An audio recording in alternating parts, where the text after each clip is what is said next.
ओम सजात्म स्वरूप परम गुरु शुद्ध चैतन्य स्वामी ने नमः। सद्वादिनय षट द्रव्य गुण पर्याय और प्रमाणिका जड़ कर्म चेतन बंध का अरु कर्म के अवसान का कह कर स्वरूप यथार्थ जग का जो किया उपकार है उसके लिए जिन वाणी माँ को वंदना शतवार है, वंदना शतवार है, वंदना शतवार है। श्री तारण तरण स्वामी कमल बत्ती सी में आगे बढ़ती हुई तीसरी गाथा में कहते हैं, अन्मोयम ज्ञान सहावम रसनम रयन सर्व विमल ज्ञानस्य ममलम ममल सहावम ज्ञानम अन्मोय सिद्धि संपतम। अर्थात हे आत्मन, अपने चैतन्य धाम शुद्ध ज्ञान स्वभाव में लीन रहो। यह रत्न के समान उज्ज्वल दैदीप्यमान रत्नत्रयमयी स्वयं का विमल यह ज्ञान स्वरूप है और इसी निर्विकारी अविनाशी चैतन्य ममल स्वभाव की निर्विकल्प अनुभूति से मुक्ति की प्राप्ति होती ही होती है। इसलिए अपने ममल ज्ञान स्वभाव में लीन होकर सिद्ध मुक्ति की परमानंदमयी परम संपदा को पाओ, यही परम पुरुषार्थ है। जैसे हमने पहले कहा कि पूर्व में हमने सम्यक दर्शन के रूप में और सम्यक ज्ञान के रूप में दो ग्रंथों का अध्ययन किया। उसी तरह यह तीसरा ग्रंथ जो सम्यक चारित्र यानी आत्मरमणता हम ज़्यादा से ज़्यादा और जल्द से जल्द कैसे कर सकते हैं, जिससे हम जल्द से जल्द उस मोक्ष को पर्याय में प्रकट कर सकते हैं। इसलिए शुद्ध स्वरूप आत्मा में मानो विकार अंदर प्रविष्ट हो गए ऐसा दिखाई देता है, परंतु ऐसा है नहीं। बहुत जने कहते हैं कि कर्मों के आवरण आत्मा पर पड़ने की वजह से आत्मा मलिन हो गया। बहुत जने पर्याय की अपेक्षा से कहते हैं कि हमारी पर्याय मलिन हो गई। ये सारे व्यवहार की अपेक्षा से कहा जाता है, समझाने के लिए कहा जाता है कि कर्म आत्मा ने बांधे, आत्मा की पर्याय मलिन हो रही है। क्यों हो रही है? क्योंकि अपेक्षा से इस बात को नहीं कहा जाएगा तो जीव वहाँ से कभी हट ही नहीं पाएगा। हर क्षण की पर्याय तत्समय की योग्यता से हो रही है, परंतु निश्चय के दृष्टि से देखें तो आत्मा और आत्मा की पर्याय, आत्मा के गुण जो उसका अक्षय वैभव है, किसका? आत्मा का नहीं, मेरा, क्योंकि मैं आत्मा हूँ। इसका हमें निर्णय करना है। आज दिन तक आत्मा के नाम पर भी मेरा आत्मा, अरे मेरा किसको कहा? मैं स्वयं आत्मा। मेरा कहते ही कोई पराया हो जाता है। इसलिए कहते हैं आद्यम अनादि शुद्धम। मैं आत्मा अनादि से शुद्ध था, शुद्ध हूँ और शुद्ध ही रहूँगा। ऐसा चैतन्य द्रव्य सदा ही शुद्ध, निर्मल, विमल, ममल स्वरूपी है और भेद ज्ञान प्रकट करने पर रागादि विभाव भाव ज्ञान रूपी चैतन्य दर्पण में प्रतिबिंब रूप झलक रहे हैं। यदि अभी नीचे की अवस्था में यानी सम्यक दर्शन के बाद भी राग द्वेष है, क्योंकि चौथा गुणस्थानक अविरत सम्यक दृष्टि का है। अभी न तो देशवृत्ति है न सर्ववृत्ति है। परंतु यहाँ ज्ञान रूपी चैतन्य दर्पण में भी यह रागादि जो वैभाविक भाव है, मेरी वैभाविक शक्ति से मुझ में झलक रहे हैं, परंतु फिर भी मुझ में न कभी आए हैं न कभी आ सकते हैं। इसलिए ऐसे ज्ञान वैराग्य की अचिंत्य शक्ति द्वारा यथार्थ दृष्टि प्रकट करना यही सच्चा पुरुषार्थ है। किसको कहा पुरुषार्थ? बहुत दिन भूखे रह जाना, शरीर को कष्ट दे देना, इसका नाम सच्चा पुरुषार्थ नहीं है। जब से हम बार बार कहते हैं, जिन्होंने भी केवल ज्ञान पाया, पा रहे हैं और पाएंगे, वो कभी भी परिशह और उपसर्ग सहन करते नहीं हैं। जो करते हैं वो कर्म का बंध करते हैं। परिशह उपसर्ग सहन होते हैं किसके लक्ष्य से? आत्मरमणता के लक्ष्य से। आत्मरमणता ऐसी हो जाती है, ताव कायम ठाणेणम मोणेणम झाणेणम अपाणम वो सिरामी।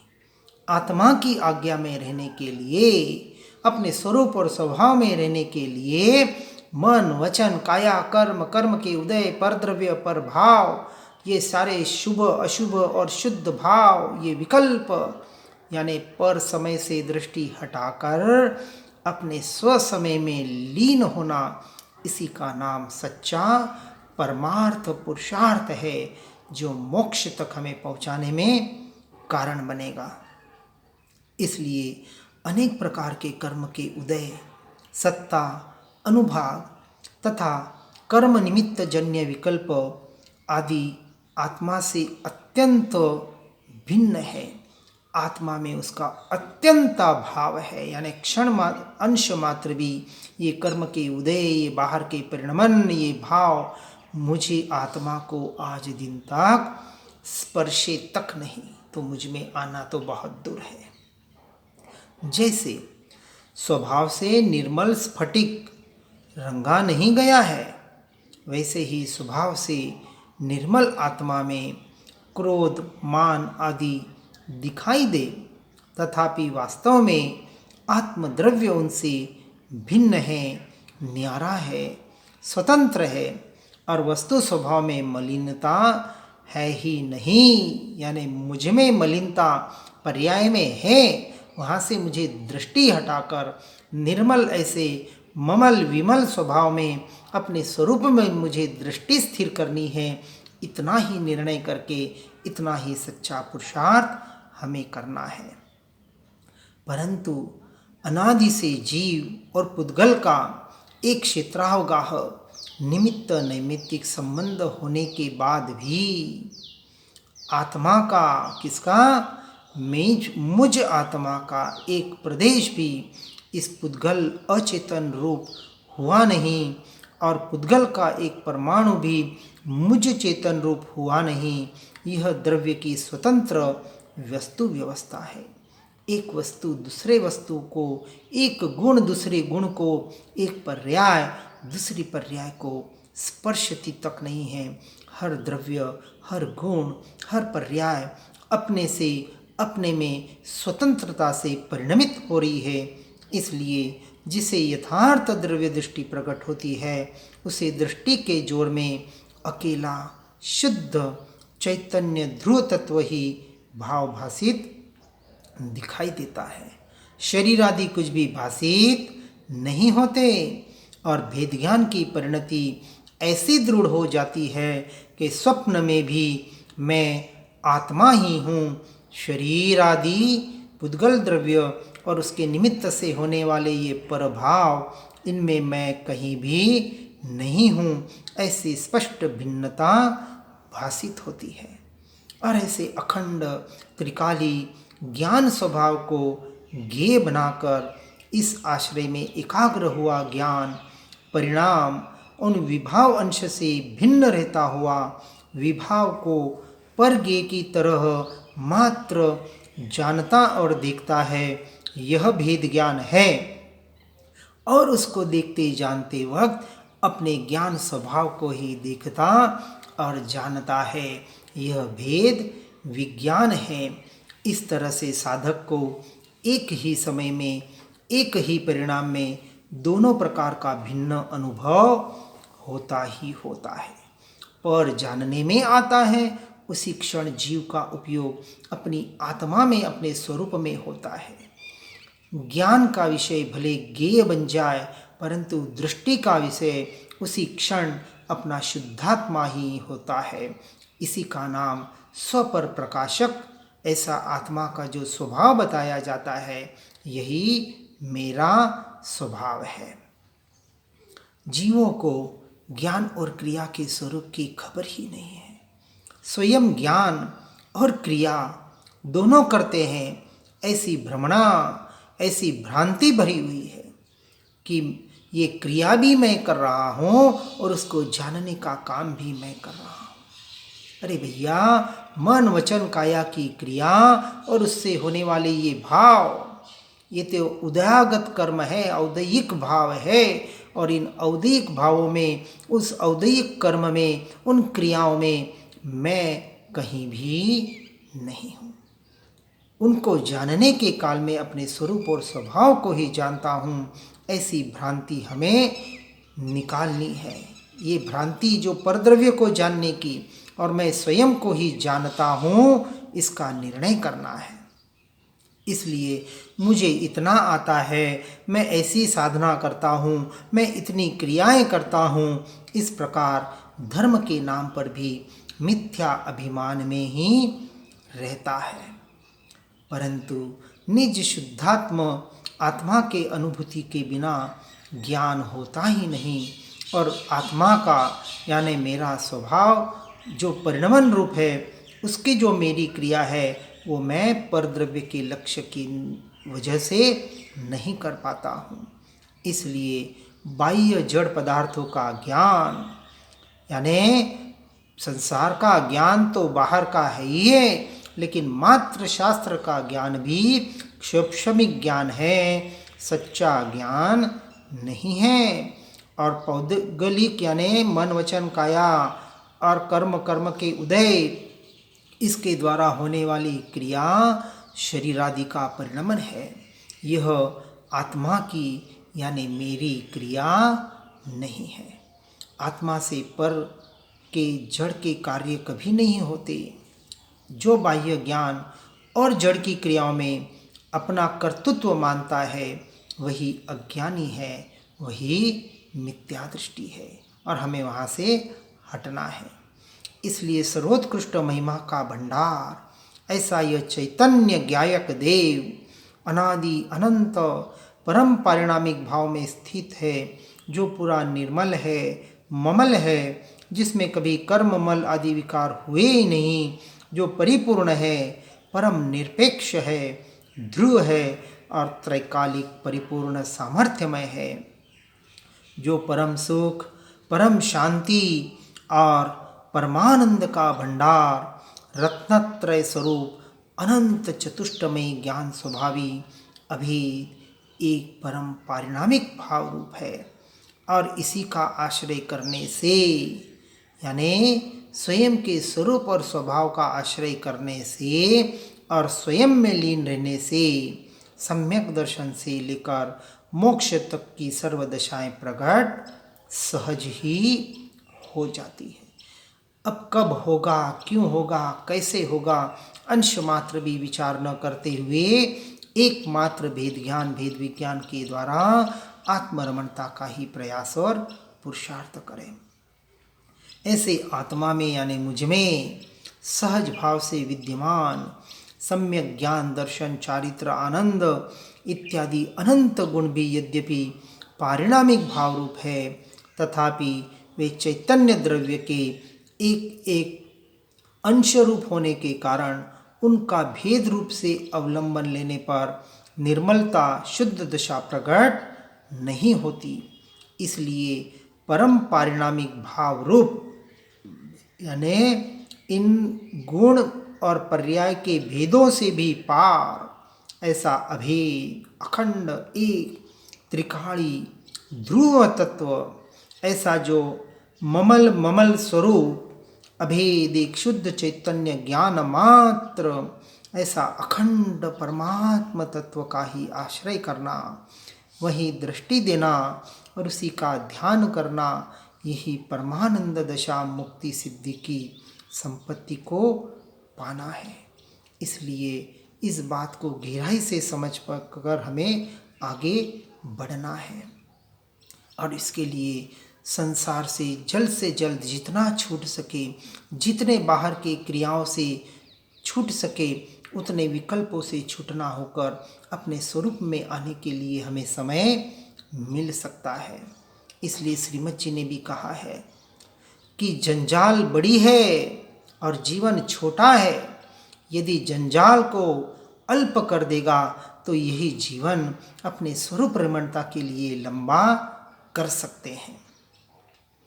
फिर प्रश्न पूछते हैं कि जीव को ऐसी स्वानुभूति के लिए क्या करना चाहिए?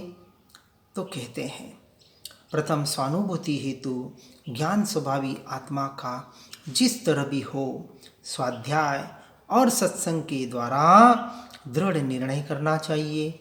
इसमें सहकारी तत्व ज्ञान प्रमुख है, इसलिए भेद ज्ञान और भेदज्ञान पूर्वक द्रव्यों की स्वयं सिद्धि, सत्यता और स्वतंत्रता, द्रव्य गुण पर्याय, उत्पाद वय द्रव्य, नौ तत्वों का सत्य स्वरूप जानना चाहिए। जानने का मतलब सिर्फ समझने की बात कह रहे हैं, याद करने की या याद रखने की बात नहीं बता रहे हैं। लोग याद करने में और उसमें लग जाते हैं, यहाँ तो कहा उसको पढ़कर सुनकर समझ में आ जाए तो फिर उनको भी भूलना है, उनके भेदों से भी हटना है और ऐसे सुनकर समझकर नौ तत्वों के स्वरूप को जानकर जीव और शरीर की क्रियाओं का भिन्न भिन्न ज्ञान करना, पुण्य और धर्म के लक्षण के भेद को जानना, निश्चय और व्यवहार का यथार्थ ज्ञान करना और इन सब का निरंतर अभ्यास करते हुए अपने शुद्ध चैतन्य शुद्धात्म तत्व ममल स्वभाव में लीन रहना, ज्ञान स्वभाव में रहना, यही इष्ट है, यही प्रयोजनीय है और स्वानुभूति के लिए कुछ भी करने की जरूरत नहीं है। इतना तो करना पड़ेगा, लेकिन हमारे पास तो हमारे स्वयं को जानने के लिए समय नहीं है और संसार में रखड़ने के लिए तो समय ही समय है। और ऐसा संसार में रमण करने वाला जीव मोक्ष मार्ग को कैसे पा सकता है, विचार करने की बात है। इसलिए पढ़ना लिखना सीखने के लिए बाहर के धन खर्च करे, व्रत तप भक्ति पूजा आदि करे, तो भी पढ़ना सीखना लिखना उसको नहीं आता, अक्षर ज्ञान करके उसका अभ्यास करे तभी पढ़ना लिखना सीखने में आता है। इसी तरह आत्मज्ञान और आत्मानुभूति बाहर के किसी भी क्रिया से, किसी भी कर्म से यानी क्रियाकांडों से नहीं होती। दया दान व्रत से शांति व धर्म नहीं मिलता, वह तो इन शरीरादि से भिन्न मैं एक अखंड अविनाशी चैतन्य तत्व भगवान आत्मा ही हूँ। यह शरीरादि मैं नहीं, ये उसके निमित्त से होने वाले भाव भी मैं नहीं, मेरे नहीं, ऐसा भेदज्ञान पूर्वक सम्यक श्रद्धान ज्ञान करने पर ही होता है और इसे ही धर्म कहते हैं। ऐसी प्रतीति के बिना शांति और आनंद नहीं मिलता। इसलिए पर जय हो दिष्टि न देई सो ममल सुभाए, यानी पर और पर्याय पर दृष्टि न देना, यही वास्तविक मेरा ममल स्वभाव है। यह स्थिति बनना, स्थायी रहना, इसी का नाम केवल ज्ञान मुक्त और सिद्ध दशा प्रगटाने वाली यह दशा है। इसलिए ऐसी दशा तक पहुँचने के लिए इसका निर्णय हमें अपनी योग्यता से और अपने इस जो भी हम सुन रहे हैं समझ रहे हैं उसको अपने जीवन में उतार कर ही उसको वास्तविक परिवर्तन करके जीवन का उसको अपने इस मार्ग में अपनाने का हर जीव प्रयास और पुरुषार्थ करें। इसी भावना के साथ ओम नमः सिद्धम। जिन वाणी के ज्ञान से हो सम्यक श्रद्धा, हो चारित्र महान, पाऊँ पद निर्वाण। निज निधि निज में बताई, यह अनंत उपकार है उसके लिए। जिन वाणी माँ को वंदना शतवार है, वंदना शतवार है, वंदना शतवार है।